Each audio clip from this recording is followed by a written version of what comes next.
Vocal Babble. Do you ever wonder about all things voice? Need a little expertise to quell the noise. Vocal Balance knows the score.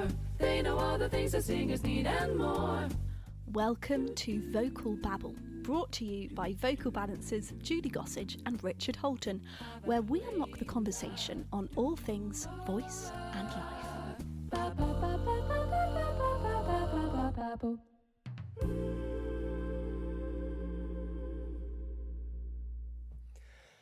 Welcome to Vocal Babble. Today's episode is one that feels really important and probably long overdue.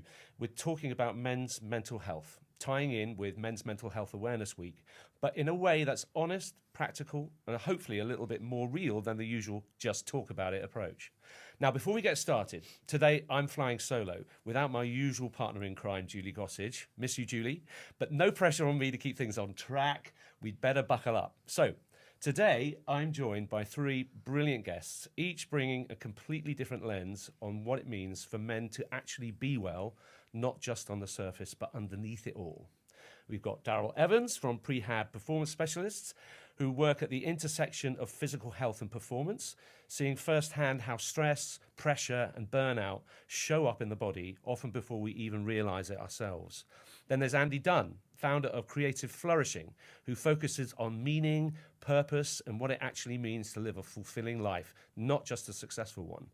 And finally, James Leeman, actor and founder of Christopher James Creative, who's right in the heart of the creative industries, working with performers, navigating rejection, comparison, and the very real pressures of building a career in that world.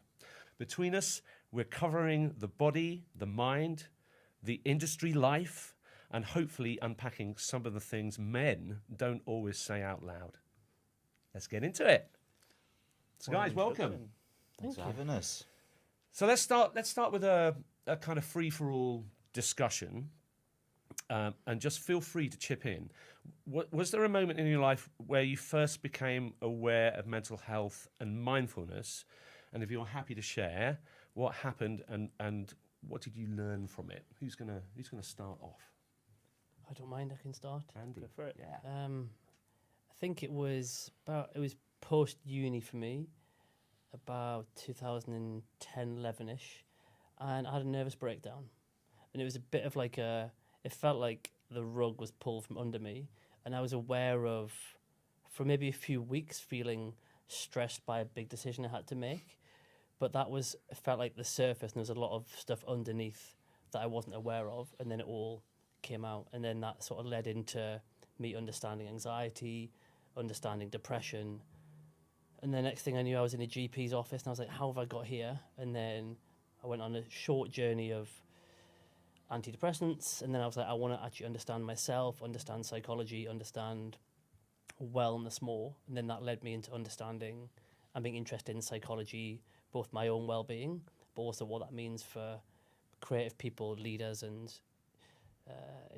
it changed my career path, but on a personal level, yeah, that opened the door to both the like depth of, I don't want to use the word suffering, but probably is the right word, suffering, but then also like there's another level of elevated living that maybe I hadn't also got to as well. So it would kind of made me think, if I was just living in this middle bit and now I've suffered, is there another way to experience life as well? So looking back, what were the sort of symptoms which led to that fairly cataclysmic event in your life? The symptoms of How you found yourself to call it a nervous breakdown? What were the symptoms? I mean panic, racing heart. I just couldn't focus on anything else, and I couldn't really function very well with this for that sort of that day or so where I had a breakdown. And then I was pretty unfunctional for days after that. And that was still probably my most vulnerable point as a person of, being in like early adulthood, but then having to turn to my parents at the time, my mum in particular, and saying, I'm not okay, I need help. And almost like I didn't have a choice. And it was, I was like, I felt so low that I couldn't, there didn't seem another option. So that was tough. Yeah. To open the podcast there. Yeah. Well, let's keep it light. Keep it light. Did your like parents could they see the signs? You know, after once you had that breakdown, did they see that coming at all? You know, people around you, or No, I mean, they didn't know. I don't think I knew that there was stuff underneath the surface that, without getting too much into it, I was insecure about and struggling with. They just saw me for a couple of days look a bit stressed, I think, and then absolutely plummet. And I then did well to hide it, I think. And even as a little anecdote, I remember because it was St. Patrick's Day, and I was walking back from the GP's place, and a mate of mine was like, "Oh, do you want a pint of Guinness?" And I was like, "I absolutely don't want a pint of Guinness. I couldn't think of anything else I wanted." And I was like, "Yeah, all right." And I sat with him for a pint of Guinness, and I was probably there 1% conscious and 99% like just in my internal world and being like, what is happening? Why do I feel like this? Why have I said yes to a pint of Guinness today? I love Guinness now. I had a bad relationship with it back then. But it was a weird moment of like, also, why have I said yes to something that feels so insincere? And I didn't feel able to say, I'm actually having a difficult time with mental health, I've had a bad day, or just no thanks. I could have just said no thanks, I'm on my way home.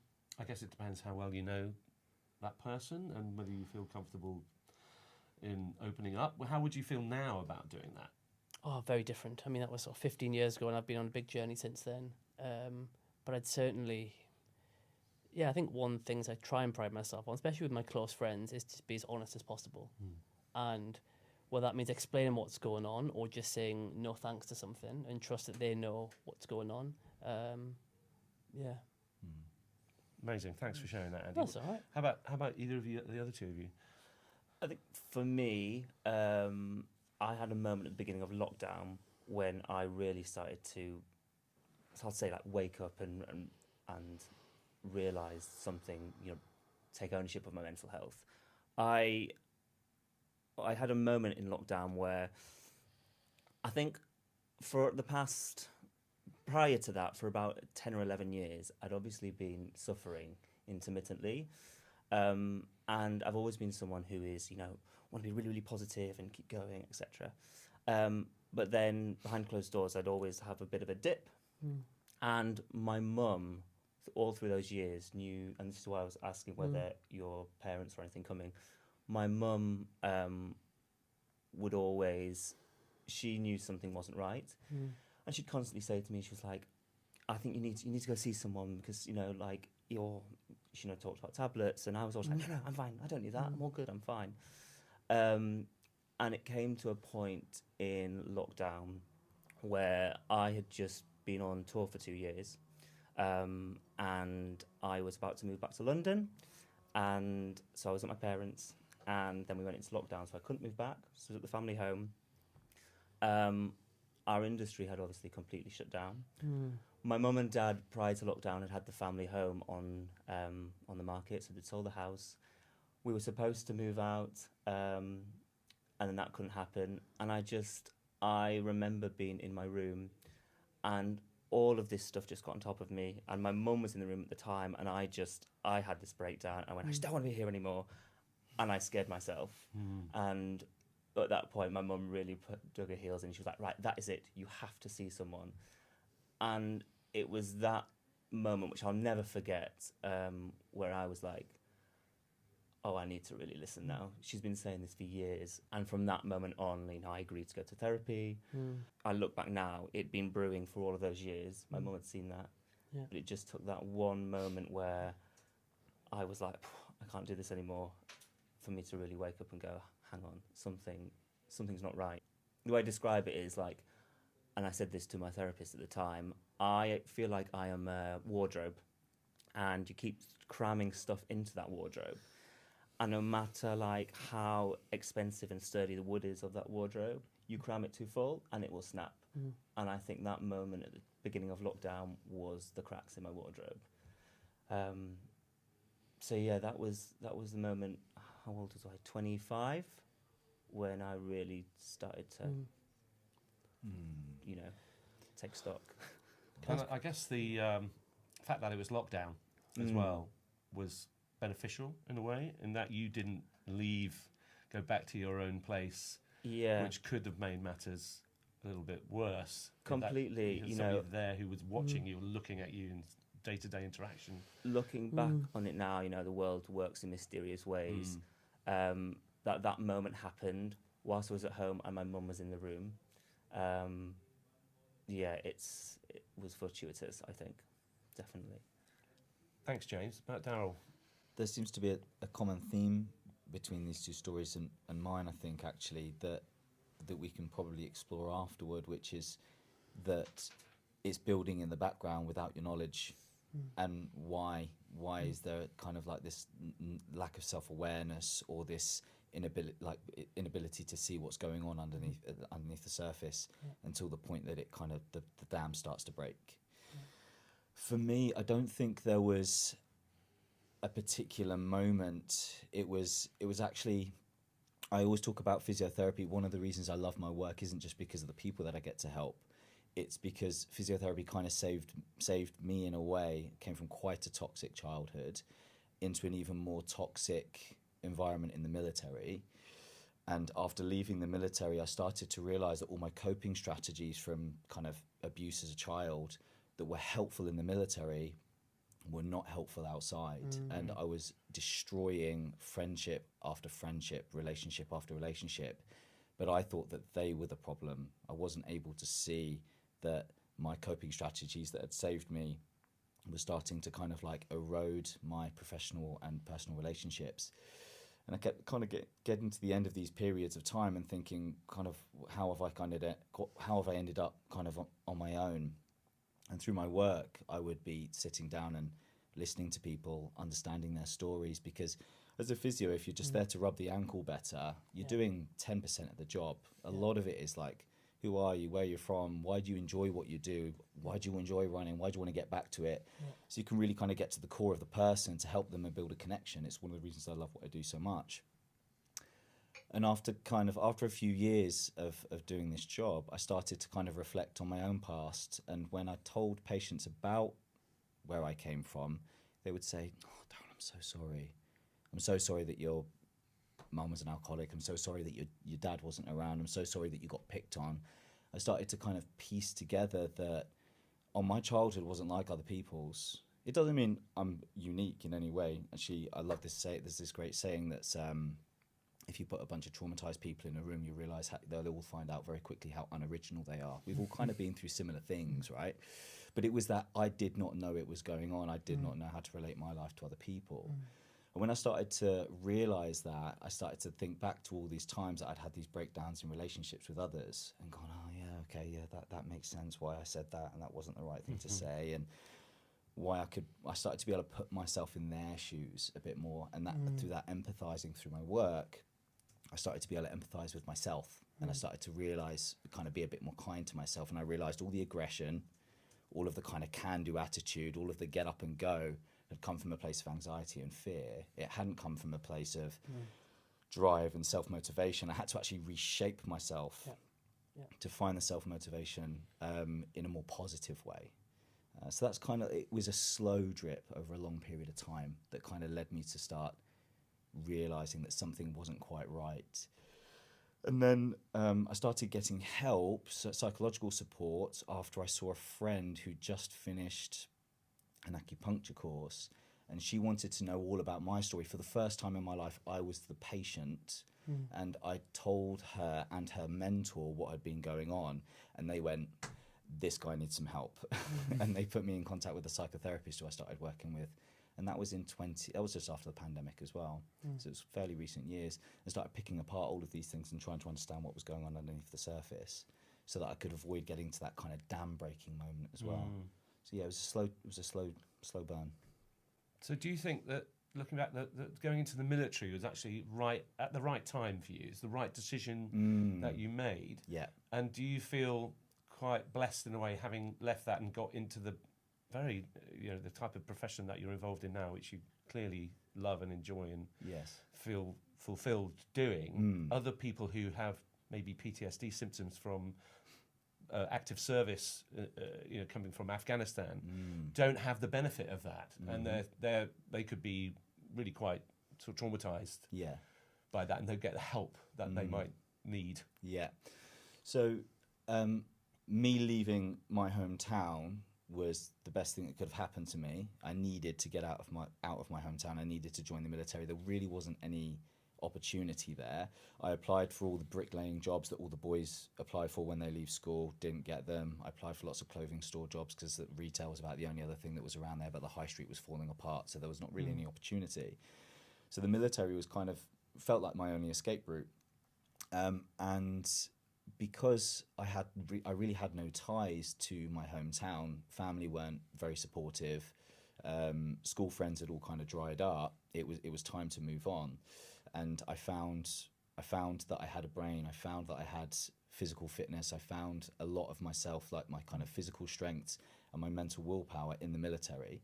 And I outgrew that quite quickly. But without it, I always say without that, if I'd stayed in Kent, I probably would have ended up in jail.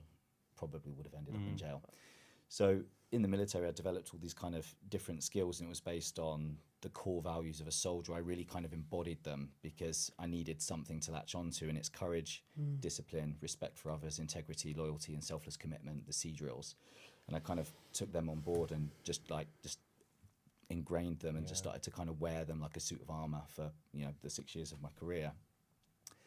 Whilst I was in, I served overseas in Afghanistan. I did 7 months in 7 months in 2009 through to 2010. And the mental health support was just not there. I think we just started to kind of play around with the phrase mental health. That we started to think about and started to talk more about mental health, but we were asking men to do something that they'd never done before and a skill that they hadn't acquired yet. And there was a course that senior corporals and sergeants could take, which was trauma, risk and injury management, I think was what it was called, but the acronym was TRIM training, and it was trivialized. If you wanted to talk about how you felt about something, it was infantilized. So they didn't mean to do it. It's just the way that banter goes in the military. The higher ups would say silly kind of feminizing things about, after they come off the course, the TRIM course, they'd say, guys, if you want a pillow to lay on, if you want a nipple to suck on, if you want to cry about your feelings, then come to me and I will look after you. And because of that, it meant that people didn't really want to say how they felt, because they didn't want to feel weak, they didn't want to feel that they couldn't handle the job, they didn't want to be separated out, and they didn't want the people that they looked up to and respected to look down on them and not respect them as well. Because they're in the position that when you're in the military, you're one big family, and you want the respect of your peers, and you want to be thought of as being able to do the job. So yeah, the mental health support isn't really there.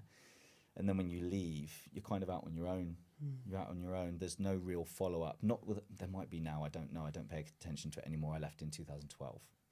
But yeah, once you leave, or when I left back then, you get some resettlement training. They might get you, they might get you ready for some, they'll send you to special workshops where you can learn how to sign on. If you need financial support, they'll put you in contact with different sectors that the military commonly goes into: rigs, security, oil and gas, things like that.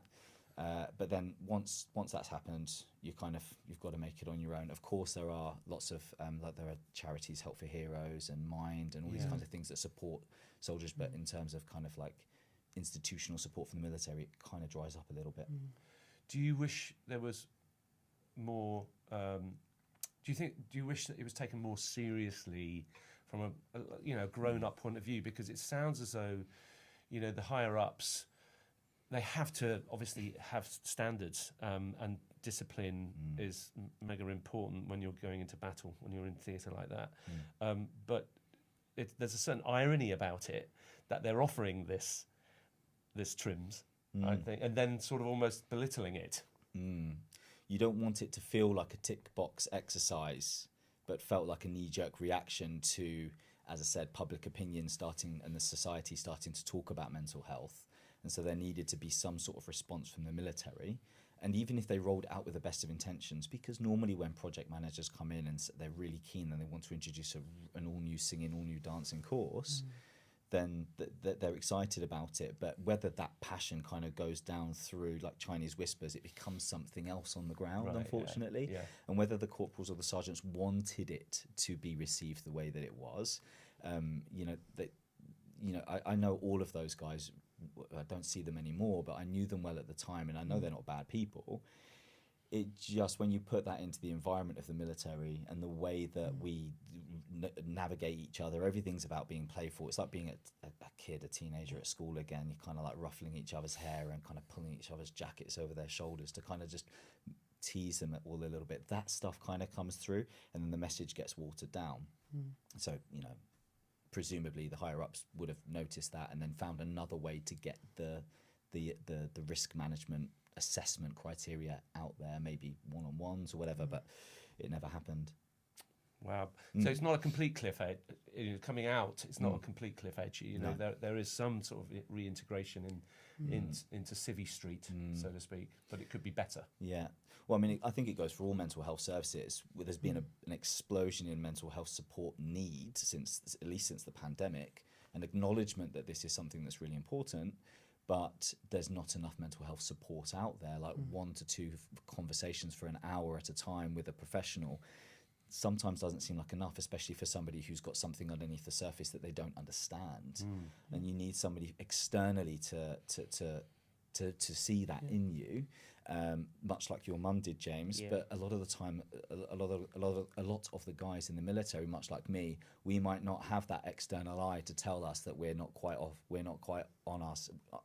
Grounded, and to kind of pull us back a little bit, and because of that, some people fall away. I've got a few friends that have been homeless, kicked out of the home, picked up a drug habit, and ended up that guy on the tube platform with a cardboard box, sign. I've got a few friends that's happened to. Yeah, I mean, we draw parallels, don't we, with the military, with the sporting arena, and a boxer, for example, who has that focus from being a young man. Prepubescent man, and then coming through that and turns into professional ranks, and they have a career, and some of them are elite athletes, sports, achieving everything they want to achieve, and then what happens? I'm thinking about Ricky Hatton, for example. Who, I don't know whether you know of this guy Ricky Hatton, but he got to the top of his game, top of his tree, and like so many other sportsmen, they feel that once they lose that motivation and that purpose in their life, that what else can they do? What do they do? And so mental health issues really kick in at that point. Do you feel as though do you think men wait for a moment like that, like a catalyst like that, like your experience, Andy? Do you not see it coming at all? I think a lot of people might sense it coming, but then to actually make the decision to do something about it, I think takes a lot, because if you haven't had role models around you, like other men or uncles or father figures or your dad who said, oh yeah, I've been to psychotherapy, I've had support, and it's had this. A lot of people don't have those reference points, so it could feel trivialized, it could feel that you should be able to cope on your own. So sometimes it does take in a moment, whether it was either deep sadness or anger or an outburst, to then unlock something. And I think society now is way more pro talking about it. But I think when I work across education and leadership development and with a lot of artists and creative professionals, I still think there's a big emotional component that we don't talk about. Like for me, mental health comes from more like this psychiatry background of like medicating people. But I think a lot of men, and me included still sometimes, it's are we feeling the emotion of what's going on rather than just thinking about it and being able to intellectually talk about it. And I think mental health for me, I was talking to my therapist last week about like how much am I really feeling what's going on versus being able to identify it or just say it's good to talk about. And I think there's a lot of men on that journey as well of are we deeply feeling what we're feeling and being okay to do that. Because like frustration's okay, anger's okay. Typically rage is an expression of it that damages other people or the environment, and we want to be able to manage it before that. And I was curious, James, when you had your moment, whether it was more sadness or more anger, but for me it was deep sadness. But I think that plethora of emotions that in the theatre world we're probably trained to explore them more, But I also think the performance anxiety, and I'm mindful to make a comparison between the military and theatre world because it's quite a leap. But psychologically, I think on a human level, if someone's going onto stage and they're feeling anxious, there's a threat of judgment, vulnerability, the audience, career, failure. If I get this wrong, I could lose whatever. And I think there is comparisons on a neurological, psychological level of what fear does, and it is different to go into battle. The actual consequence is different. But I think in the performing world, people go through a lot of psychological stress and pressure, and maybe on talking, I mean, maybe they are, I don't know. But I think for me, in this men's mental health world, the thing I wanted to make the point of there is about knowing versus feeling. Yeah. I remember many occasions standing in the wings before my first entrance thinking, why have I signed up for this? Yeah. What am I doing? Yeah. It felt like I was going into battle. Obviously, it's nothing like Helmand province, but it's that... We don't have to preface that every time. It's okay. It's all right. Yeah, It's fine. I know, We but I get don't it. want to trivialise it because it's obviously life and death. But It feels like life and death when you're stood in the wings, though, Yeah. because as to your point, the physiological response within the body is the same. Exactly. It doesn't change. Yeah. You feel threat. it's a huge adrenaline rush at the same time. You know, That fight and or we'll flight. come back to how the mobile phone does the same thing to us later. But Yes, it is yes. real. So to your point, and Yeah. I'll let you carry Well, on. no, but I mean, it I is felt important. high degrees of anxiety, all born out of the feeling of not being good enough. Yeah. And that comes from childhood pressure. One half of my parents were quite supportive. The other one, looking back, wasn't that supportive and was quite kind of sceptical about my career choice in life. Soon won them round after a while. But that did stay with me, that feeling of, am I good enough?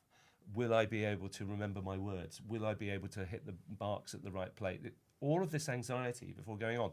But then a strange thing happened. As soon as I did walk across the white line, so to speak, then things changed because I had to be in the moment. And being in the moment, then it was just survival. It was that I'm going to bloody show them. Yeah. So that, I suppose, that kind of rod of iron that I have for my spine, I feel as though that served me well to overcome. But on the day of a show, I remember touring once with my best mate, who's sadly no longer with us. And he was the total opposite of me. He was hyper-energized. He was, let's go and do this. Let's go and whatever. Go sightseeing around this town, or let's go for a meal. Let's go for a drink or something like that. Non-alcoholic drink. And I was like, no, I just want to stay at home. I just want to focus. And I sort of went into my shell beforehand because I was dealing with stress. I was dealing with anxiety about what was going to happen 12 hours later or 10 hours later. And looking back now, that feeling of, I'm really looking forward to this. I'm really excited, that excited energy about the prospect of going on stage later that evening. I never really had it. Yeah. Well, I found when you're on stage, you are a character, you are someone else. But that moment in the wings, which I've had, I'm James at that moment, and I think that's when you step into the light, you're something different. But James has the fear, the character doesn't. Yeah. Yes. There's an added pressure if you're the title role in something, or you're the lead, or I mean, I had the privilege of doing that quite a few times, and you do carry that weight on your shoulders a little bit. And I remember looking around backstage in the wings and seeing people chatting to each other, having a laugh because they might be doing smaller parts or dancers or whatever. And I was like, I wish I was you. But then at the end, you get all the glory of the curtain call and all of that. So it's a funny combination of mixture and And stuff. sometimes that energy that people have makes you even worse. It's like that jittery, high energy where you just want to be in your zone. Yeah, definitely. Can we ask you, Richard, the same question? But when you discovered the mental health awareness, or what stage of your career that was, or... Yeah, I suppose it was during my training. So I did a university degree first in music and drama, and then I knew I wanted to sing professionally at that point, but I needed more training. So then I auditioned for the Guildhall School of Music and Drama, and it was during that period of that 3 years, really, where I had to better myself. I had to become more professional in my approach to practice. I became much more focused in what I was doing, and I think mentally, I was on a roll. Everything was falling into place, I guess, and so I didn't. You kind of take it for granted in a way. Nothing seriously went wrong, which then makes you address your mental health and mental situation. So things were moving forward, but at the same time, I was working hard. You know, I was kind of I was reaping what I sowed to a degree.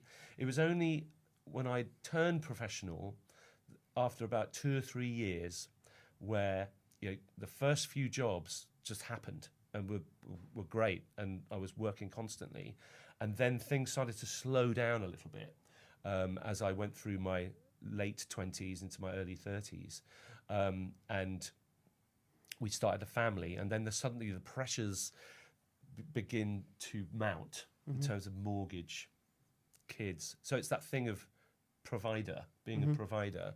You felt a pressure to go out and work. The idea of getting a muggle job wasn't a muggle job is that side hustle or that other form of employment didn't occur to me at all. It was purely about singing and professional work. Teaching wasn't a thing then, and it became a burden on me. So I became aware of it much more then, and I did have a bit of help. I did have a bit of therapy, and I guess I wasn't ever really low. I guess there's a difference between depression and just feeling low. Yeah.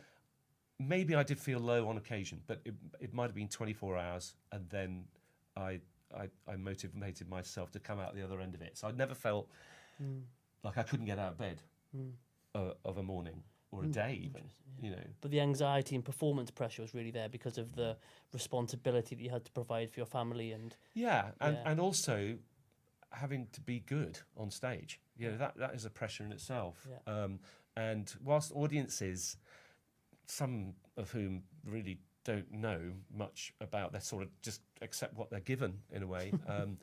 The suits, the people who are in the casting, or the musical director, the conductor, or the director, it's quite a judgy world.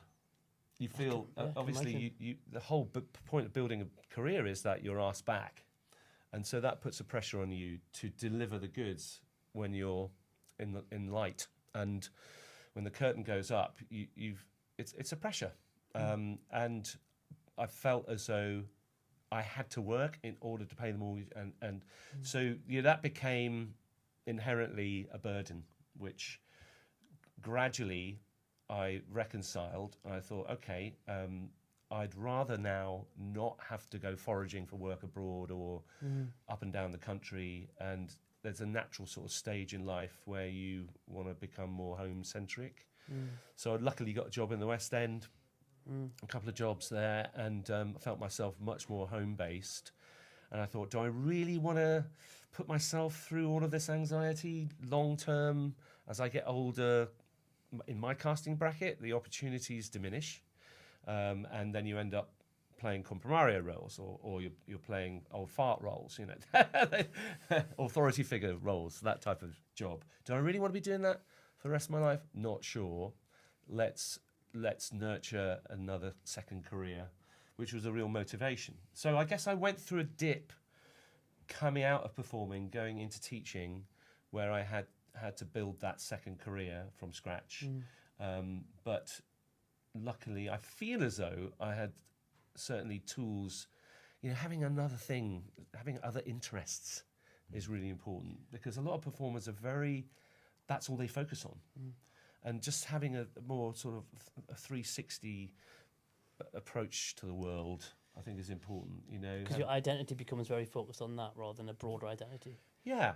And it becomes, that's the focus. That's difficult though, right? Because a lot of performers get told that this needs to be your focus. If you're not all in, then you're never going to make it, which is not healthy. But then to some extent, it tends to pay off sometimes, not all the time. Yeah. Some people that pays off for. And that's a real tricky situation for you guys to be in. I normally say, I love my audience of one. My nice little room, there's results, there's expectations, but it's an audience of one. It's a fairly safe place to be. Going on stage is feels unsafe. I get it. I started getting slightly raised heart rate just when the mics got turned on here today. Mouth went a bit dry as the curtain went up, so to speak. But it's not just about what you're feeling on the side of the stage. It's, as you said, it's the pressure of the entire lifestyle, the auditions, the prep, the financial instability, the fact that you've got this contract for 12 months and you've got to impress, otherwise you won't get asked back, and then you're back out into the ocean waiting for that wave, like with all the other surfers. It's a really, really difficult world to be a part of, and it's sometimes you worry if you take your eye off the ball, then like all of that is just gonna go away. But we've just touched on something you said about having other things. We've talked about hobbies before, because for a lot of actors and performers, this was the hobby, and now it's become the career. And it's important to have those other stuff. It's important to check out. It's important to take a holiday where you can, even if it's a couple of days off. Book a holiday, book an audition. Exactly. It's really important to book a holiday, guys. You want an audition, book yourself a holiday. Anyway, let's zoom out a little bit here. And do you think mental health, men's mental health, is in crisis? Do you think that's accurate? Depends how we turn the word crisis and how far we zoom out over time, but I think it's really challenging. And the statistics around, if you'd look at suicide as one indicator, it would say that over the last 20 years things haven't got better. In fact, they've got worse. But there's again lots of measures of what is reported, are people feeling emotionally better on a day-to-day basis, what's the impact of financial instability on people. But I think the fact that 5,000 or so people a year are committing suicide in the UK, that's a crisis. But then even if you think beyond that, there's a lot of people suffering, and we don't know the extent of that suffering. But there's definitely a stigma, isn't there, in certain sections of society with men. And, men and boys have a bad press at the moment. There are a lot of issues out there with the manosphere and social media, which we'll get onto, I'm sure, and this pressure to what is a man, what is being a man, what does it mean, and if you talk about it, then there's a stigma attached. What do you feel about that, James? Well, I was just thinking when you asked that question, I feel like the awareness around men's mental health has become greater, but I think there's an accessibility issue. We're chatting about it more, but where the help is what we need, and the access to that awareness conversations are happening, but we need it to be more accessible. We need more people trained to be able to deal with these things. The people that are trained are now they're getting overwhelmed with the demand. I think that's. There are ways to talk about it, about how you're feeling, other than going to see a therapist, though, aren't there? I mean, if you think about that lovely fishing show, the Bob Mortimer and Paul Whitehouse Gone Fishing. But you've got two men of a certain age, in their mid 60s, late 60s, who have that combined interest. Actually, one of whom, Bob Mortimer, I don't think had an interest in fishing, but I think he had a heart bypass, or he had not heart bypass. He had a major heart operation and needed some downtime, needed to relax, and so became Paul's fishing partner. And in this program, it's absolutely brilliant. I'd recommend you watching the YouTube channel or on iPlayer. Send me the link. Yeah, and they talk, they chat to each other, they address subjects which a lot of men, especially of a certain age, wouldn't talk about. About their mental health, but also their physical health. They have this ceremony where one holds a laptop and plays music while the other one takes their pills that they have to take, their statins or their blood thinners or whatever it may be. But they're open about it. And I think that's the key. It's about being open and finding somebody who you like to spend time with to talk. One of the reasons we came up with this podcast was that, again, back in lockdown was awful in so many ways, but so positive in many other ways. Two of my oldest friends from the university course that I did 40 years ago, we are still in touch, and we hooked up again much more regularly through Zoom.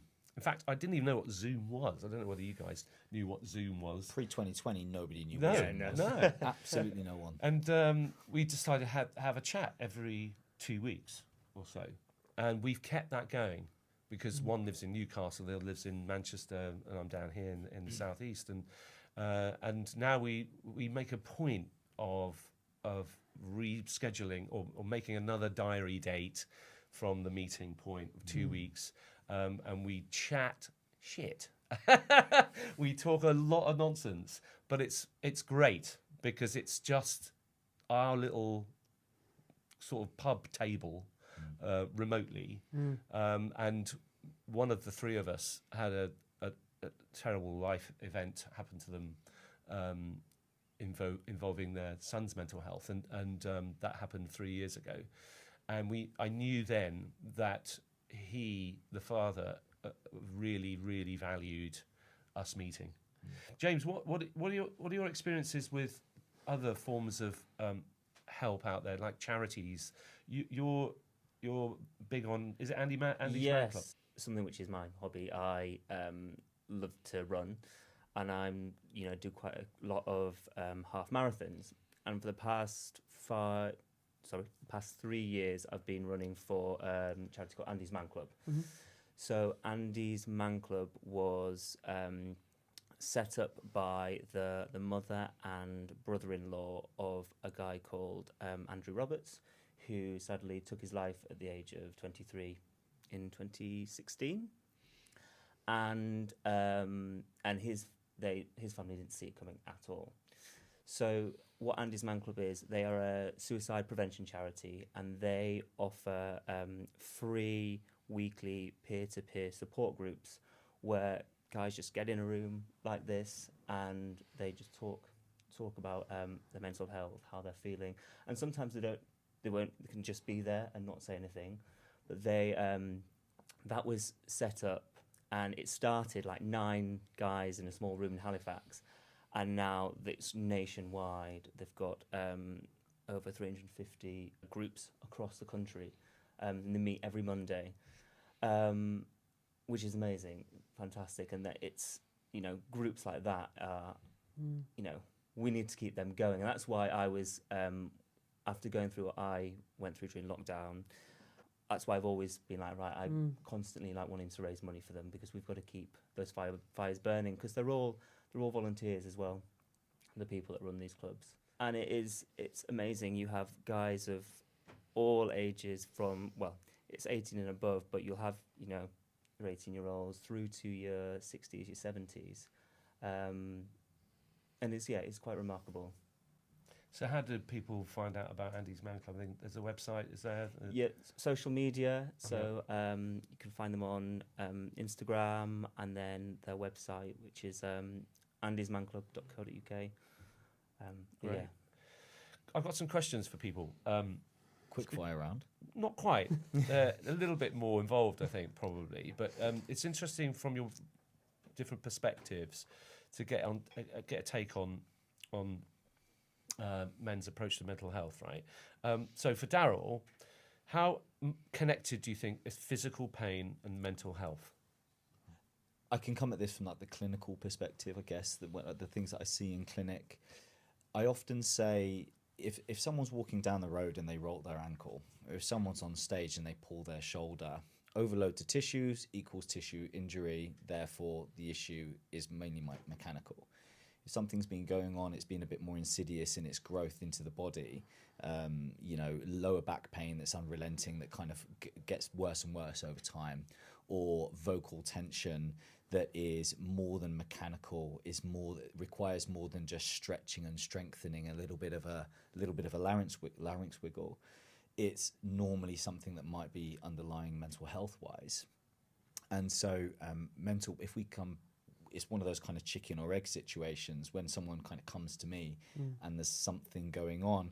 I'm going to just gently dig through the weeds of asking the questions like, what's come first, the tension or the problem, the pain or the mental strain? What's going on in their life right now? Do they have occupational stresses, as we all do, especially in the performing arts world, as we've already touched on, relational issues, romantic issues? Are they carrying the weight of the world on their shoulders? Are they over-consuming social media, which we know the algorithms are designed to hit us where in the emotional center, whether we know it or not? And often, yes, you can find that a lot of physical strain, physical tension and pain can come from a place of mental stimulation. The two are inextricably linked. You can't treat the mind without treating the body. You can't treat the body without treating the mind. So often, you know, we're talking about what I'm trying to do is coach the person to find the thing that's in their life that's causing the most strain mentally, so that they can start finding ways to fix it. If I turn around and I go, your problem is your husband and they're not doing this, that and the other, it's not going to work, right? It's clearly very unprofessional, right? That's the kind of thing your friends do. It's, you know, I want you to go away, I want you to look at your month. When was the last time you put something in your diary that was for you, that was not work related? When was the last time you turned off your phone? When was the last time you turned off your email notifications? Have you engaged in anything that remotely resembles downtime? Your exercise schedule, is it all take and not give? As in, are you always expending yourself in HIIT classes and dance classes? Or are you putting back into the body with yoga, meditation, going and sitting down in the park with a book and a coffee? And you find if they're willing to do those things, if they're able to make those lifestyle changes, because making changes is difficult. The whole practice of making a change, doing something else, means you lose time elsewhere. Doing something that you're indulging in, whether it's good for you or not. But if they're able to make those changes, you see that the massages and the exercises, they tend to start helping more quickly. But you're giving them something physical to do whilst at the same time trying to promote some sort of lifestyle change. And then I can't not talk about the effects of mobile phones and technology on us. We know that we need to stop answering our emails in the morning, in the evening and in the morning. We know that the first thing we do when we roll out of bed is we shouldn't look at our phone. We know that we're kind of addicted to these things, and we have been at some point. We've all looked up on the train carriage and seen everybody staring at their phone, which is great for business for me, because you've all got neck pain. You've all got neck pain. It's brilliant for me. Why have I got so many headaches? It's kind of, you've got this weird angle in your neck where you're just constantly staring at a 45-degree angle, right? But it's the effect of the media that we're consuming. When we lay down in bed at night, our brain cannot conceptualize that cute puppy on your phone isn't in the room with you. It can't conceptualize that exciting, glamorous theatre show that's happening in the palm of your hand isn't happening on the other side of the room to you. It's a window into your world. And so you're being pulled into it. And so then you close your eyes and you're like, why can't I sleep? It's because your brain is going, because there's a burlesque happening over there, or there's a ballroom dance happening, right? It can't. There's that really cute puppy that needs you to pet it, and then so that you're stimulating your nervous system. You're not down regulating. So we're spending a lot of time in our day-to-day, in the 21st century, in our day-to-day lives, hyper stimulated from the moment that we get out of bed. And then if you think about all of the things that are stimulating your nervous system, and then you think about all the things you're doing to down regulate, they are so imbalanced, and that's why we feel out of balance. James, what do you reckon? Is rejection in creative industries affecting men differently? I don't know that it's necessarily affecting men differently, but I do think, I mean, you know, we all deal with it differently. You know, some people are able to just, you know, brush it off, whereas, you know, others do take it to heart a bit more. They need the reasons why, they need the feedback. I think we work with clients who get down to the last two for jobs. I had one client, probably 3 or 4 or 5 jobs, they got down to the last 2 and didn't get it. Not for any reason other than they might have been too young, or they might be too tall, or they might be, you know, the wrong colour hair or something like that, the uncontrollables. But it's that feeling of why haven't I booked the job this many times? It must be something I'm doing wrong, and it wasn't. They're just uncontrollables, you know. Yeah, completely. If one thing I wish I knew at the very beginning is, I wish that I realised that, you know, art is subjective. You could look at a show and think, oh, I'm absolutely, you know, I'm perfect for that show. And for one director, you'll be the person they want. Same show, different director, you aren't their vision and maybe not their taste. And I kind of wish when I first started that I was more aware of that actually it's not always the best actor or the best singer that gets the job. It's the person who's most right for that vision. All that I can do as an actor is make sure I'm prepped, make sure I'm bold, and make sure I make a choice and I stick to that choice. Well, it's just how you deal with rejection. You know, Yeah, from a mental exactly. That actually, like, it is all subjective, and a lot of the time, it's nothing to do with your talent. It's about a vision of someone else's. But you're not always going to be everyone's cup of tea. And I think when I first started in the industry, I always felt like I had to be liked by everyone. But you can't. And if I'd have been more aware of that in the early days, I'd have probably been able to take the rejection a lot better. Because certainly starting out and not getting jobs, I thought, oh, they hate me, I'm terrible, you know, all of that stuff. Where actually it's not. It's a jigsaw puzzle, and it's all just taste. Yeah. It's subjective. So yeah, That's great advice. There tends to be this, and maybe it's just this acceptance. You don't talk about auditions when you get them because you don't want to jinx it. You don't want to tell people you're up for something and then not get it. And then when you've got it, it's just like, oh, I didn't get that. I'm just going to have to move on now and stuff down how you feel about something. Yeah. And you don't necessarily talk about it with anybody because it's also just accepted for that's just the way that it is. And you intellectualize, you logically think through all of the reasons that you could have got it or couldn't have got it, as you've kind of done already. Yeah. You know that you shouldn't take it personally, and so you try not to. But then you don't have anywhere to go and speak about it. Yeah. No. And to kind of come back to your question, Richard, in terms of like the difference between how it's processed between men and women, probably not easy for us to do right now because we don't have a woman in the room with us to fully kind of dig into the meat of that. But what we do know is that maybe there is a kind of maybe a cultural shift around maybe talking about these things a little bit more openly and maybe through training, because we know that training maybe gets you ready for auditions and hammers you in college to, you know, get you fit for a show, but doesn't necessarily give you the coping mechanisms and the tools for dealing with the day-to-day of being a performer, a growing, budding artist. Oh yeah, absolutely. I think the training gives you, the technical skills in your singing, your acting, whatever. But those life skills, I don't think anything can prepare you for it. And it's the same in any industry, right? You learn the best on the job. So Andy, tell us, what is success? I mean, I think it's subjective to the person and the context and the situation. Like touching upon a few things we've spoken about already, I think for someone at the start of their career, it might just be in the artistic world, establishing yourself as a lead role in the thing you want to do, and that might be as high as you can see. For somebody else, it might be providing for a family. It might be having, there might be a financial number attached to it, and I think there's an ego story attached to that about what it means. But then I think baseline is, or for me, thinking about there's a level of like, can I provide for my means? That might be my quality of lifestyle, my hobbies, family, etc. But then for some people, especially in this world, you want to aim for Saturday Night Live, you want to aim for the West End, you want to aim for the top.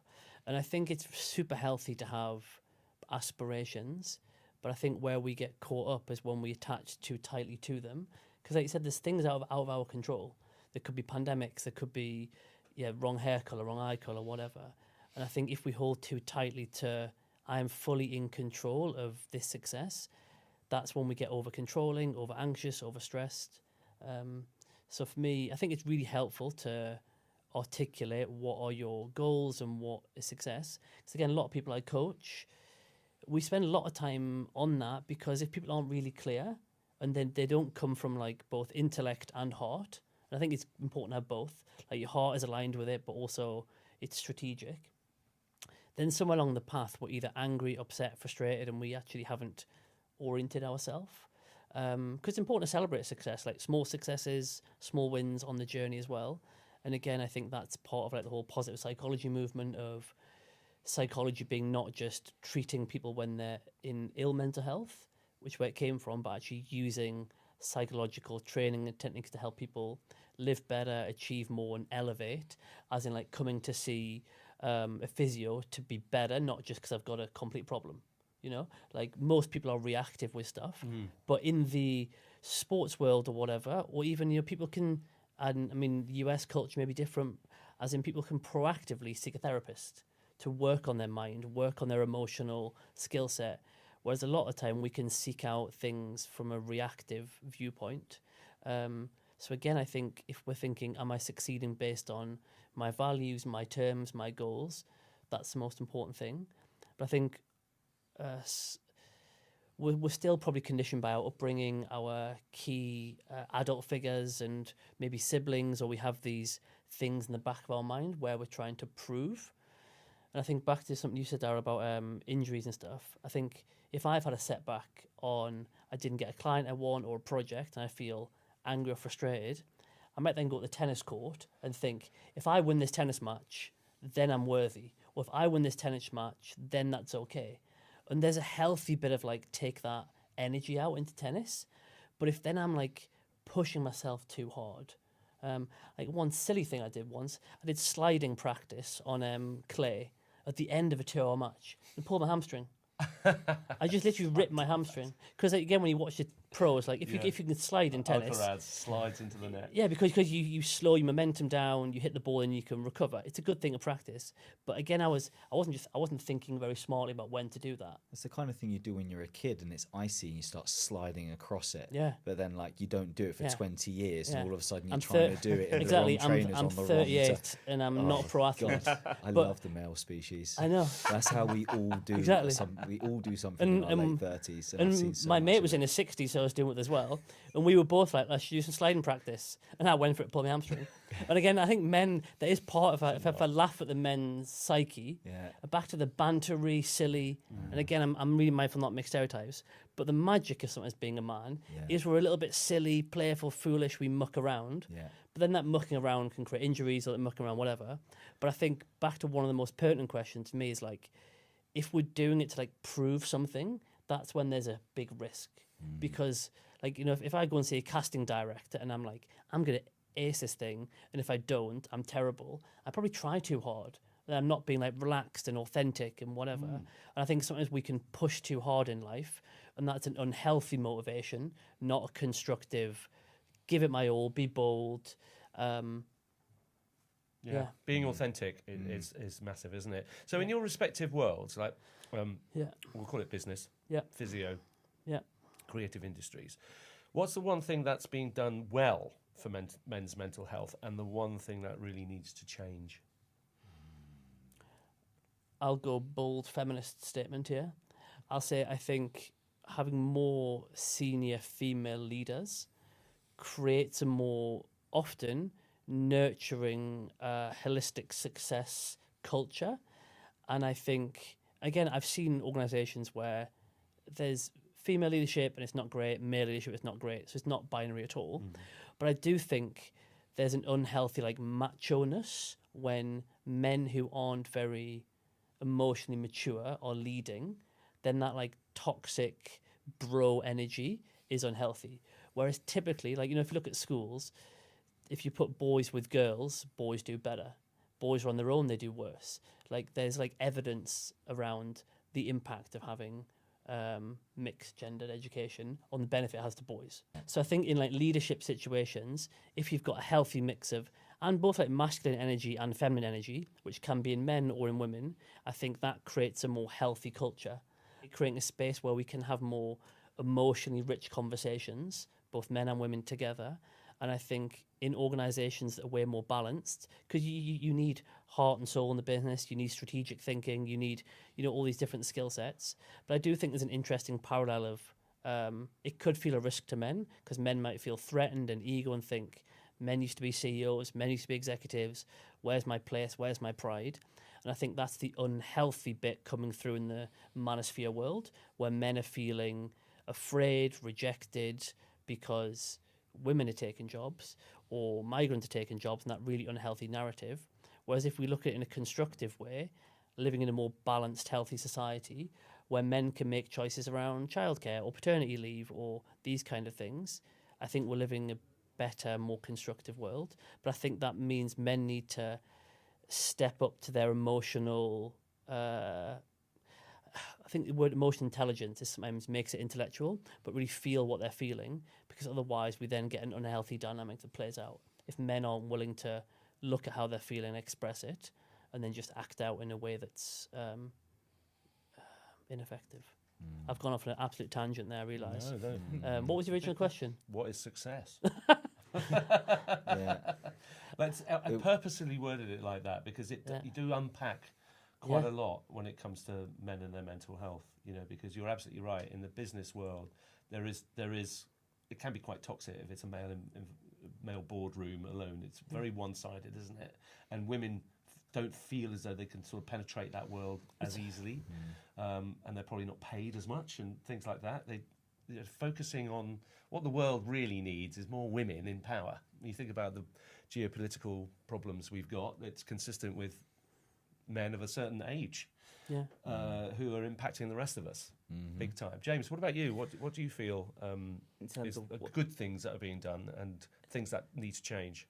I think some good changes that we've seen in the industry over the past 5 or 6 years is companies are, well, I'll preface this with some companies are bringing in specialists for certain things. So, for example, we have like intimacy coordinators, fight directors, bringing those into rehearsal rooms to make sure stuff is done safely and people are guided and feel supported about various things, which in turn makes the creatives or the actors feel a bit more safer to do things and sort of relieves some of the anxiety. So for, like you could be asked to, let's take a fight scene, for example. You're in a rehearsal room and the director's wanting you to, do some sort of stage combat. If you've never done that before and it's completely new to you, you don't know, how to do that safely, that can cause a lot of anxiety and, cause injuries. So I think there are companies bringing in those specialists to make sure things are done correctly, and then people feel a bit more safer in what they're doing. And even like certain, themes and topics in TV shows or in theatre, they will bring those specialists in. You constantly see on things like soaps when they have big storylines about really hard-hitting issues that the actors will talk about. They were working with certain charities or certain people who can inform them how to do, how to do it correctly or sensitively, and it just makes you feel safer in the work you're doing. So I would definitely say I'm seeing more of that. There's more care in that sense. Things that I still think need to change, probably around the communication on things, particularly around castings. There are some production houses and casting directors that are really like doing their best to make sure you're communicated with, if it's a yes or if it's a no, or you're getting that feedback. But there are still a lot of work to be done. There are still a lot of companies that you won't find out you got the job until you see the cast announcement, which is terrible. And this is our livelihoods, this is our jobs, and there's a lot of emotion that goes into it. And if you're waiting to find out if you've got that job. You're holding on to it. So just a no will release you emotionally.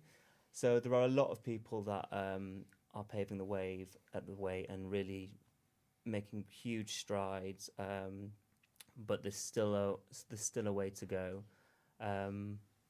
Certainly, I think. Darel, what about you? I'm going to stay away from the NHS because I haven't been there since 2019, and we all know that it's struggling.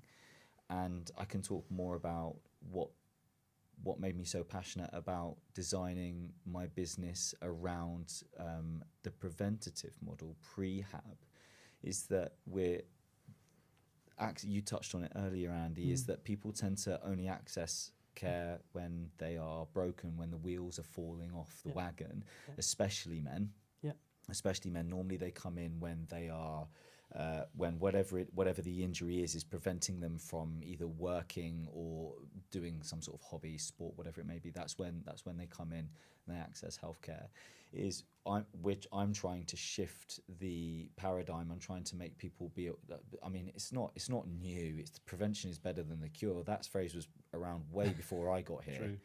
True. And try to help people to understand that they can take a look at their bodies. They can understand where their weaknesses are, where their asymmetries are, and why that's really important in the general population, but also in performing arts as well. Is I came into this space going, oh my God, these people have no support. This is a really ambiguous area where, there's exploitation going on within the kind of like the theatres and the production companies. These guys are dancing for 10 to 12 hours a day with no food going back into the body, so they've got no fuel, so they're at risk of injury. There's stigmatization around training to be strong enough to be able to do the job. There's so much for me to do. I need to get my teeth into this, and I need to fix this. I need to go in. I need to start shouting from the rooftops. You guys need to be eating, a 10 to 12 hour rehearsal day will burn the equivalent calorie intake of running a marathon, and yet you're eating a sandwich for lunch and you skipped breakfast because you were working late the day before. You're not getting breaks. There's so many different elements to fix it, in just the kind of rehearsal period alone, that I'm really interested in helping to fix. And we have shifted it quite a lot. Like when I came in, working with some of the shows that I work with now, back in 2019, there was a reluctance and a stigma around performers accessing me and my team, whereas now the company managers haven't changed. They're the same company managers, and they've kind of got the message in. They've realised, if I've got a happy, healthy team, I've got a better performance, I've got a cast that's not off as often, I've got a cast that's sustainable, and I can keep them on for 2 years, 3 years, 5 years, because they're not going to be injury free, but they're in less pain, they're able to perform, and they're happier because they feel valued and they want to stay.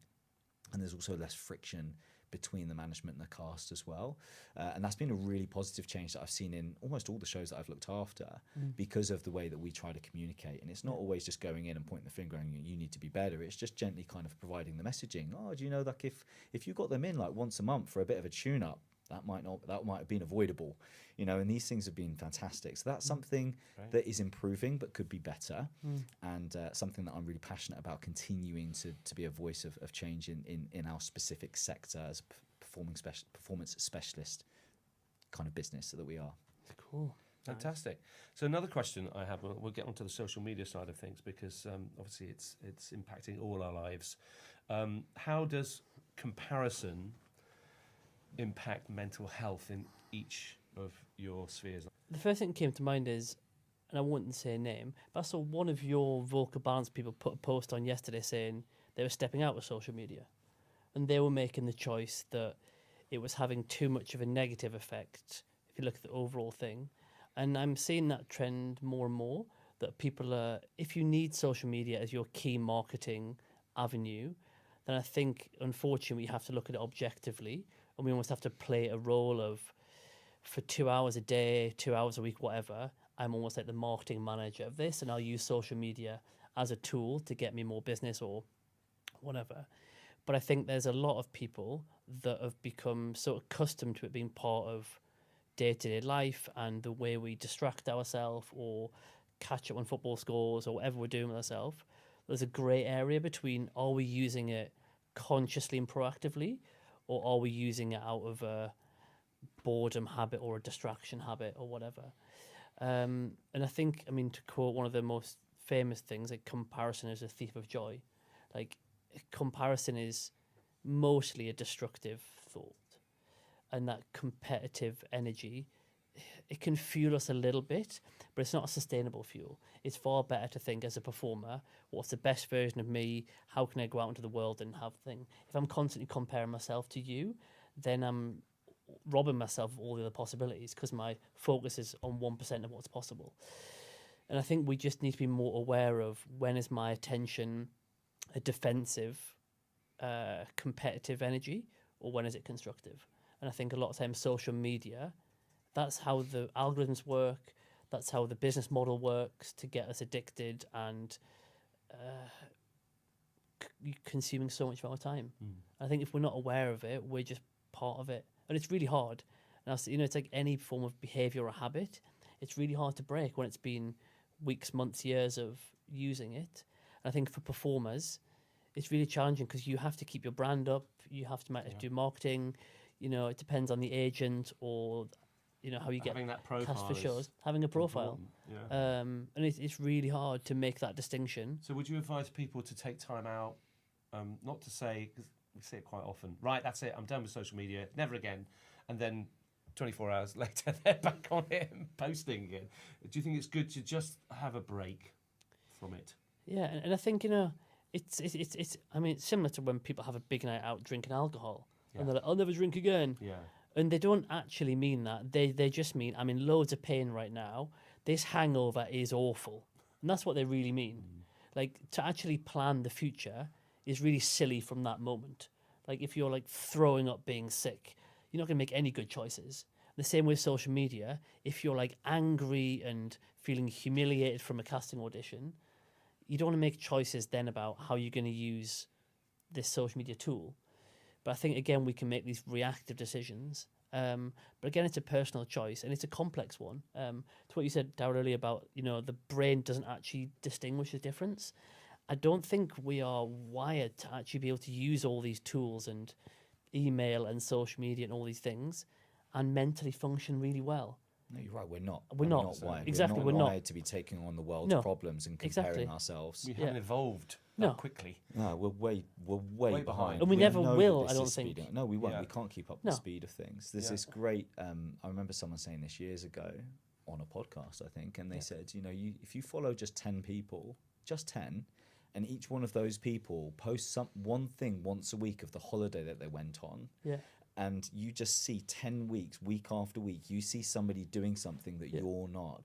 That nice car, that nice holiday, that new girlfriend or boyfriend, that dog that they got, that really exciting go-karting thing that they went on, that stag do. And you're sat there and you've just had like a month of nothing.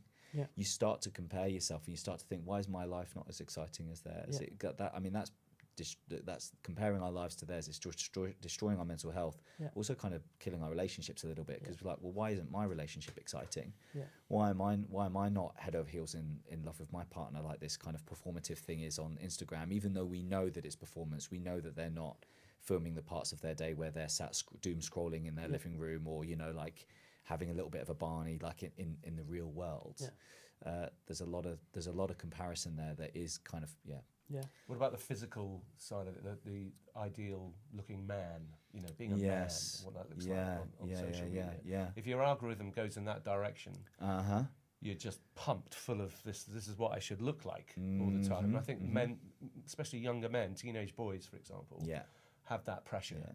I mean, I remember when I was most guys my age will remember Dragon Ball Z on Cartoon Network. You're shaking your head, yeah. Like that was hyper muscular cartoon characters in this kind of Japanese cartoon show, and almost every Japanese cartoon show, every guy is ripped to the nines and can do the splits and jump 10 feet in the air, right?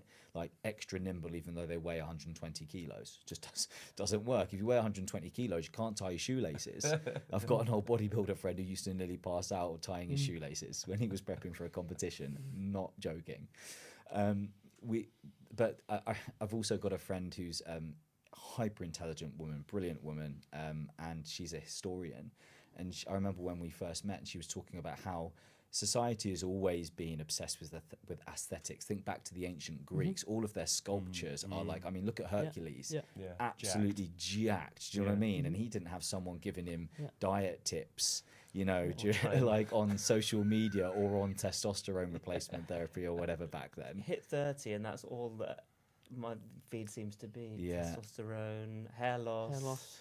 Well, I mean, unfortunately, that is a hawkish industry at the moment that knows that our bodies are filled with plastics, that we're sedentary, that we're out of balance, that we don't feel okay at the moment. We know something's off, but we don't know what it is. And they're just pumping us full of these chemicals rather than fixing our food chain supply, right? And then trying to help us to learn how to de-stress, you know, and giving us strategies on how to try and boost testosterone by reducing stress, reducing cortisol, doing breathing exercises, fasting once or twice a week. You don't have to take it to extremes and do 16/8 every single day. And doing things, but also where do we find the time to do all this stuff and the mental capacity to do all this stuff when we're stuck on social media that's telling us that we need to be better all the time? It's a really, really difficult problem to solve. Completely. And the algorithm is only going to keep doing what it's doing because it's designed to give us things that are emotive. Because if it's not emotive, we turn off the mobile phone. To the point about having social media detoxes, I took a detox for 2 years. I changed my personal page into the P-Rehab page. It was a business decision to take the focus off me as a practitioner and to highlight my team. And I felt great, but it took about 12 months for me to feel really good. And as a healthcare professional, knowing the detrimental effects these things are having on my clients, I find it difficult to want to post because I want to post, put your phone down and go outside. But I know that the algorithm will punish my business page if I do that. But that's the right thing to do. So we try to post things that are only of value. And I try to teach people that social media is now social marketing. You have to choose the things that you want to have advertised to you. You have to pick the personal brands that you like. And you have to find a way to use it as a tool. It's a tool to kind of access information. Try to find the best way. Try to fill your algorithm. Try to train your algorithm to give you the things that are going to make you feel more positive, going to empower you, going to improve your mental health. Because those pages are out there so that you're not comparing yourself to the guy in the G-string on the beach with the girls and the jet ski, right? That it just takes a bit of time to just kind of train it out, and that way you're consuming something that's good for you as best as you can. It's funny the comparison thing, isn't it? And I sometimes think we do know that what you see when someone posts, you know, on social media is only a very small percentage of reality. But the brain is weird, isn't it? We still buy into it and start comparing and, you know, wanting that life. But it just it's funny, we all know that in Ragtime, and he recently posted a video of there's a certain phrase or note in a song which everyone was posting on social media because it is fantastic. He followed that up with a video which was taken, it was clips over a period of 18 months from when he started that journey to get to that sound. And it was, when he started, it was all over the place. And it just it sort of built up. And I think what was fantastic about that was this was a process, a long process. And I sometimes think you forget that you'll see this video of this incredible singer on Instagram and you'll think, oh, I'll never be like that, or I want to, you know, I wish I could sing like that. But actually, like, it's taken hard graft and time to get to that point. Joshua Henry, in Ragtime, and it was fantastic. And so I'd love to see more content like that to go, you know, Instagram versus reality. Exactly. Final takeaways. If someone's listening right now and they're struggling, what would you say to them, Andy? I'd say, you know, if I was with them, I'd say, I'm sorry to hear you're struggling or suffering or having a hard moment. And I'd want to extend my support in that moment to them. And I'd want to say it's not just okay, but it's really important to feel what they're actually feeling and not just intellectualize it, because there's so much research that shows that if we actually feel things, I think it takes 90 seconds and then we process through it, right? Whereas if the feeling or emotional state continues, it means we're perpetuating that with a story. So I'd say to people, like, have the courage, and if you're supporting someone else, to not just think and talk, but feel. So I think that's the key to getting into a new level of consciousness and move forward, is to feel it, move through it, not just talk about it, intellectualize it. Because I think we can use clever words, but it's not the truth. Fantastic. It's okay to not be okay, is what I'd say. And to quote Andy's Man Club, it's okay to talk. Is certainly what I'd say to someone. One of the things that I've learned in recent years is, through working with artists, one of the most enriching things about being in the room with an artist is that they're inspired to study the human story, the human experience, and tell those stories and tap into those emotions. And it's one of those things where when I turn around to my patients, I say, "You taught me more than I could ever teach you." And I went on a course and I learned this from a chap called Robin de Haas. And whilst he was teaching this breathing coordination course, he said, part of the human experience is to tell stories, but to feel the full spectrum of emotions. That's our job here, is experience and emotional connection and kind of embodiment. And I remember sitting there thinking, and I've got two modes at the moment, happy and sad. And the sad stuff I ignore and I just bury my head in work. But that resonated with me. And it started to pick apart it started to kind of, the way that I explained earlier on, it kind of started to just kind of level out the emotional playing field. And so I try and tell people it's okay to cry, it's okay to feel sad, it's not a negative thing, it's just how you are now. And by allowing yourself to feel that emotion, you can balance yourself back out. It doesn't necessarily mean you slide all the way to feeling happy, but it's okay to sit in that space. But try and find people that you feel that you can trust and that you can talk to. And sometimes you need to sit down with somebody and you need to say, "I don't need you to talk, I need you to listen." To create a framework and feel confident in saying, "I just need to say something that is on my mind. Can you just be an ear to lend?" And kind of just allow yourself to feel that and process that, and don't be scared of feeling sad. Don't indulge in it too much. Indulging in it and staying in it for too long can be destructive. Acknowledging it and making sure that you kind of pick it apart, and so you understand the root cause, can be really helpful. And sometimes that needs professional help. But first, just seek out a friend. Great, amazing.